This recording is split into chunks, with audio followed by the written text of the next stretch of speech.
Meg, you've got a lot of credentials and expertise about this. How could something like this happen? Sadly, very easily.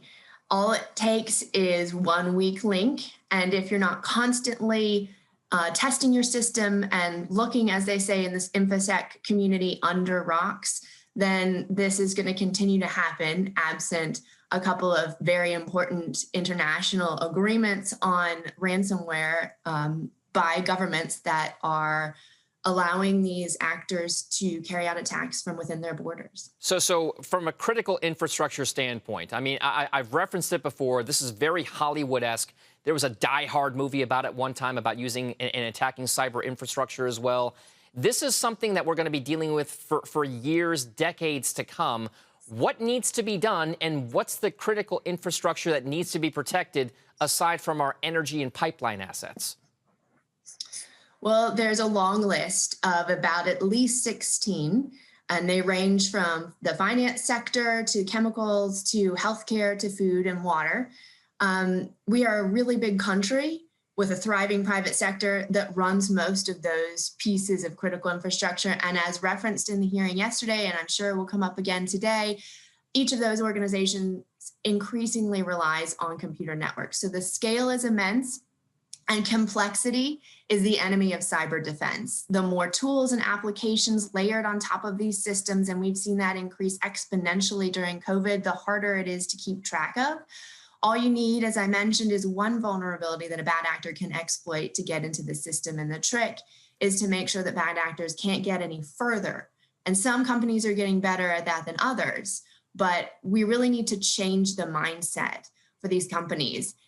It's a good thing that we had the CEO of Colonial testifying yesterday and today, and he was very forthcoming about what he did and didn't do. There were some obvious things that most in the cybersecurity community would probably take issue with and suggest that they may take closer attention to. So for example, he said he wasn't sure if they were part of one of those information sharing advisory councils where groups within these critical infrastructure sectors share information about some of the threats that are being posed against their specific sector. And that's a really good way to make sure you are staying on top of the threats you would be facing specifically in the food sector, in the energy sector, et cetera. So Meg, I want to lean on some of your Defense Department expertise here. It wasn't that many years ago that the U.S. Army was putting advertisements out there about the future of cyber warfare. It kind of feels like this really hit home, and that was kind of prescient. How long before we see real active involvement from the U.S. military on the front lines publicly defending our country against cyber threats like this? Well, so the U.S. Department of Defense is engaged when necessary, but there is a very strict line that is drawn because we have the rule of law in this country, and unfortunately, many of our adversaries don't.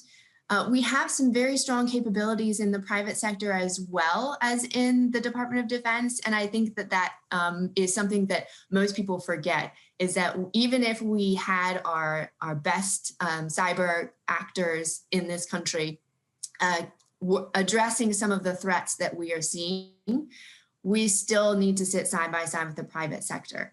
And so I don't think the military is going to take the lead anytime soon, and only when in very specific circumstances. And we want to keep it that way because it is a very gray line that we want to keep in place.